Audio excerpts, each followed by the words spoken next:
You're listening to the Uplevel Your Online Business Show, where wealth is empowering, purpose is crucial, and high vibes are non-negotiable. And now, here's your host, certified business coach and practical woo strategist, Sarah J. Loureiro.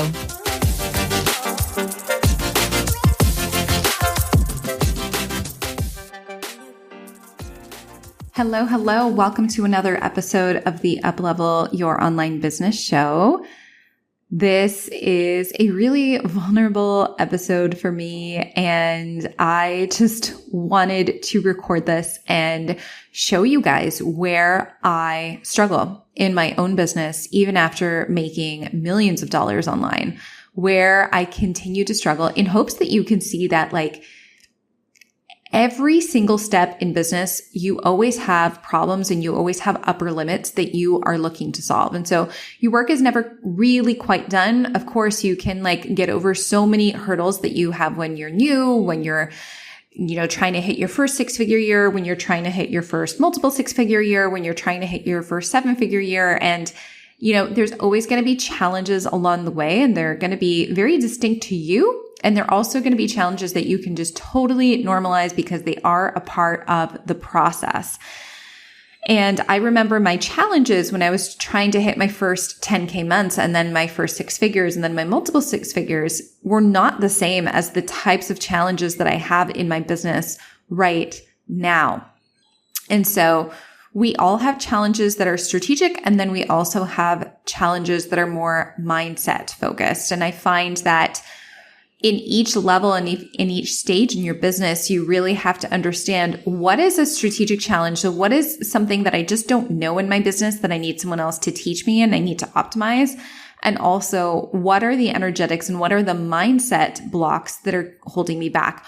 What are the ways where I'm continuing to operate from a place of trauma or continuing to operate from a place of dysregulation that is not really allowing me to move forward in the way that I truly want to move forward? And throughout each step and area of your business, you'll find that you have new hurdles. And so for me, in 2024, and I'd also say that this is something that's creeping up from 2023 as well, I have a lot of struggles with scaling in terms of really managing and delegating effectively to my team. And what's really interesting is I've had virtual assistants since 2018 in my business. Yet having virtual assistants when you are getting your business up to and maintaining a 7-figure level is a whole other ballgame, because in this space, I am not only trying to get assistants to do low-level things, I'm also getting assistants to do higher-level things. I'm getting team members to be able to help me do my coaching. I'm getting team members to help me close my sales calls. I'm getting team members to help me set my appointments. There's so many different areas that I used to do on my own that now I have to teach other people how to do, and not only teach other people how to do, but teach them to do it my way with my processes. And so knowing all of this and really wanting to make sure that I'm doing a really good job with it can sometimes honestly be the biggest hassle. Sometimes it feels like it is nearly impossible to find the right people, to find the right fit for the right position. Because if you think about it, there's so many people who are really, really good A players, but really good A players are already employed. And this is why recruitment agencies exist. This is why there are a lot of people who make a lot of really great money becoming recruiters, simply because it's actually really hard to find true A players. And so when you're at, I would say, the 6 and even multiple 6-figure level in your business, you don't really need people who are going to be performing at your level, simply because you can just give them other tasks within your business that are very easy to comprehend and also very difficult to mess up. But once you're playing at a higher level, you really need to acquire top talent. And so that's something that is a constant struggle for me at the moment, just because I've never been in a situation where I've had to acquire top talent. I don't know what that looks like. I mean, I do over the past year, and I've been learning so much about it, but I have come to the realization for myself that over the years, and so this is where strategy meets mindset and energy, is over the years, when I've hired people, I've realized for myself that I haven't actually just been hiring people to help me. I've been hiring people because I know I'm going to help them. And this comes through over and over and over again. Sometimes when I help past clients try to get a job with me when they're like struggling with their health or they're struggling with their time management. And clearly that's just never a great fit because I need to employ people who are actually going to have the time to work on my business and have really, really great time management. I don't want to hire someone who doesn't have good time management skills on their own. And throughout really doing this work, I've understood that my ability to recruit and hire team members is directly correlated to my ability to really see and understand my own worth and value and how I deserve to have an A team in my business. And this all really comes back to people pleasing. And it comes back to a lot of the things that we try to get away from as entrepreneurs and we try to really grow from because entrepreneurship really is such a personal growth experience. And when we try and grow from these experiences, what we're met with is just the same thing showing up at different levels until we completely obliterate it. So I thought that my people pleasing was done. I thought that I eradicated it within my clients. I knew I was doing my clients a favor by not doing people pleasing. I knew I was doing my community a favor by not people pleasing. And yet at a higher level with my team, I still saw myself doing it. And so this is a constant work in progress for me.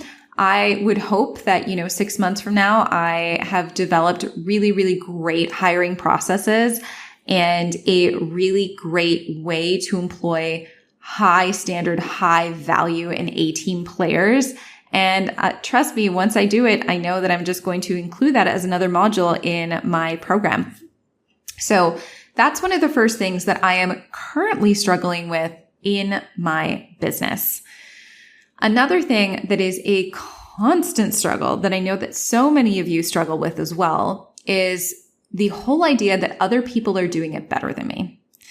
And I say that so transparently because I'm constantly telling my clients to stay in their own lane and not see what other people are doing. Yet in my brain, especially in my subconscious, there is still that area of my brain that is just like, wow, that other person is totally killing it. They're doing the same thing as me. How is it that they have all of these different team members and they're offering all of these things to their clients and, I'm not there. I don't have as good of a program as they do. And when I really do the internal work around this, what I realize is that a lot of the people who are playing in the same field as me truly are offering people false promises and things just that I'm just not willing to do within my own integrity and my own ethics. But nonetheless, it's really difficult to deal with when your competition is just putting out these like really crazy claims all the time where you're like, how do I even compete with that, right? Like, how do I even begin to say, okay, well, my stuff is better than that, even though it always seems like everyone else has everything so well put together. In fact, if you've ever been a part of a program before and if you felt like, wow, this is a really, really great program, sometimes I go into my own coaches programs and I'm like, damn, this is so good. How can I make a program that's this good? And initially I have this sense of inadequacy of, well, my program isn't as good as this.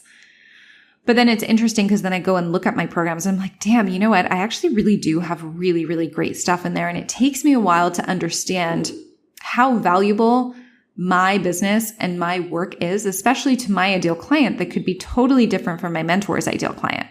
But it takes me a while to process all of that and to truly believe and get into that level of belief that like, yeah, I have something super, super valuable to offer people. And it's actually really good. And so if you've ever felt like someone else in your niche is absolutely killing it and you don't know how, and it seems like they're always 2 steps ahead of you, chances are they might be 2 steps ahead of you, but it doesn't really matter because your ideal clients are always going to want you. They're always going to want the unique thing that you have. And over the years, I've realized that even though there are so many like really amazing programs out there and sometimes really shitty programs out there, I'm not going to lie, with like really radical claims, my clients still want to work with me. They still want to work with me inside of my container. They still get really amazing results inside of my container. But nonetheless, it is always a struggle to have ads popping up left, right, and center in my Facebook and my Instagram feeds that are just telling me about like these other companies that are absolutely killing it, that are making multiple millions of dollars. And I just think to myself, why can't I do that? Why haven't I done that yet? And it's just the inner mean girl that we have inside of ourselves, or an inner mean guy that we have inside ourselves that isn't really allowing us to see our unique ability and how far we've come, because you don't know how far that person has come. You have no idea how many hours they've invested into their business. You have no idea how many years they've been in business. And so we can't necessarily judge ourselves in comparison to that because we don't even know what we're comparing ourselves to. We're comparing ourselves to a highlight reel. We have no idea what's going on the underbelly of that person's business. If they're even profitable, if they're as profitable as you are, you just don't know. And I just don't know. And so it's just so important that we all stay in our own lane. But I am also so guilty of this. And there are some days where I just cannot keep up with the amount of people who are seemingly doing that much better than me. Even though I'm technically doing very, very well, I still have those upper limit problems, and I still have problems with comparing myself to other business owners.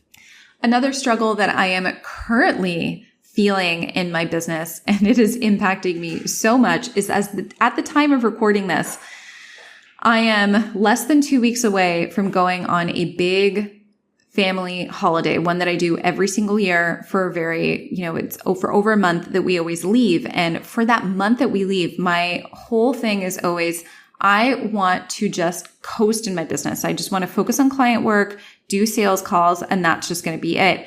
And so every time that we leave, the few weeks before we leave, it's always crunch time. And it's always this, like, I have to get 20 things done before I leave. And so I am working on a Sunday, and I am doing a lot of things where realistically on my social media, I don't necessarily teach other people to do. I don't teach people to work on Sundays. I don't teach people to overwork themselves. However, I am doing this in a crunch time to get ready for a big family trip. And, being really transparent about it, it is very stressful.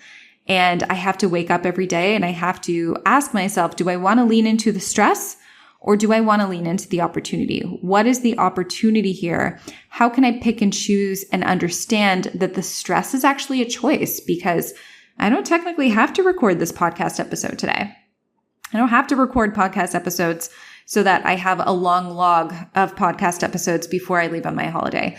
I don't need to have all my social media posts done. Right? I don't need to have my funnels optimized, but I want to. Is it a necessity? No. Is it something that I want because I want to feel responsible enough and disciplined enough that when I go on a holiday, that my business is still going to be up and running and highly functioning? Yes, absolutely. So what's more important to me in this moment? Is it making sure I don't work on Sundays and making sure I don't stress at all? Or is it making sure that I prove to myself that I can commit to making sure that I'm consistent even when I want to take time off? And I choose the latter. And that's why I'm putting myself through this. But like I said, it doesn't come without its struggle, right? I'm still mildly stressed about all of these things. Another thing that is something that makes me uncomfortable is my ad account was recently hacked. It was actually hacked by an ads manager that I had on the account, which I, thankfully was able to report. But within a half hour, my ads were completely changed. I had nothing to do with it. And I had my Facebook ad account disabled. I had it disabled for, I think, 5 days. And I do a lot of Facebook ad activity. And so for me to not have any of my ads running, and I had 3 different funnels running right now because I'm testing them out.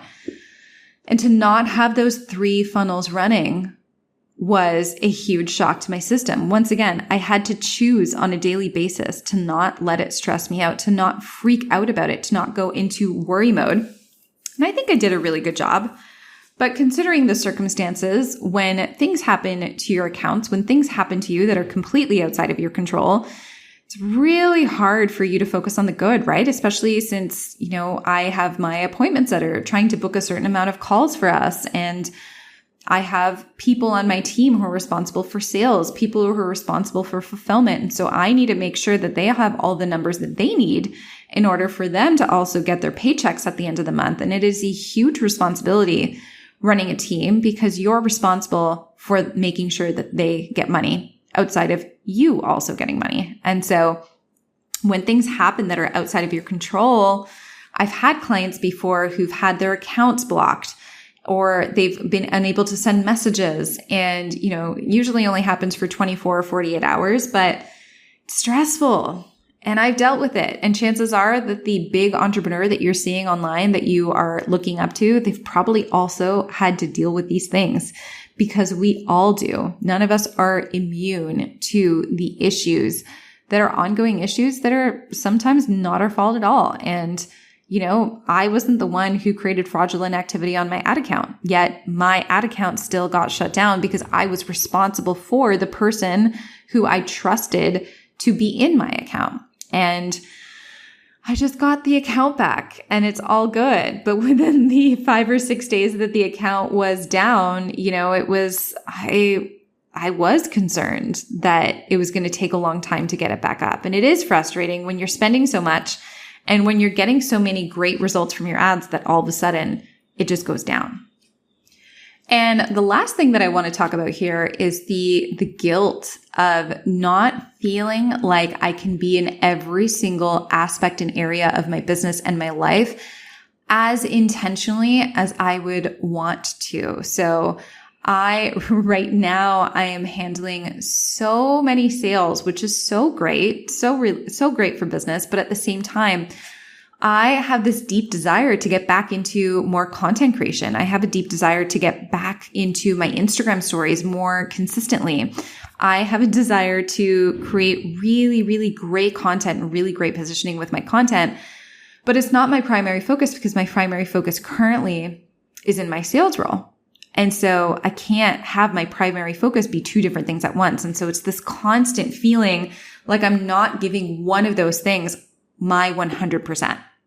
And this also comes into family and motherhood and knowing that, let's say, for example, today it's a Sunday and luckily I have my nanny here and my son is all, having some fun with her and she's playing games with him. And as soon as she leaves, I know that it's going to be mommy time and that's fine. But there still is a little bit of that guilt associated with that, with not being able to be 100% in every area of my life. Now, once again, we always have to go back to why are we doing this? And is this permanent or is this temporary? And I know that at this specific stage and season within my life where I'm going to go on a trip in 2 weeks, that it's fine because in 2 weeks' time, I'm going to have more of that time. And I'm putting in the time now so that I can enjoy a little bit more later. And I know that, 3 o'clock rolls by and, it's going to be me and him. It's going to be me, him, and my husband, and we're going to be able to do our thing. And it's fine. And I'm still spending time with my son. And I'm getting stuff done for my business that is alleviating my stress. And I'm getting all of this done so that I can actually be more present when I travel. However, it doesn't take away from the fact that right now, in this moment, there is guilt.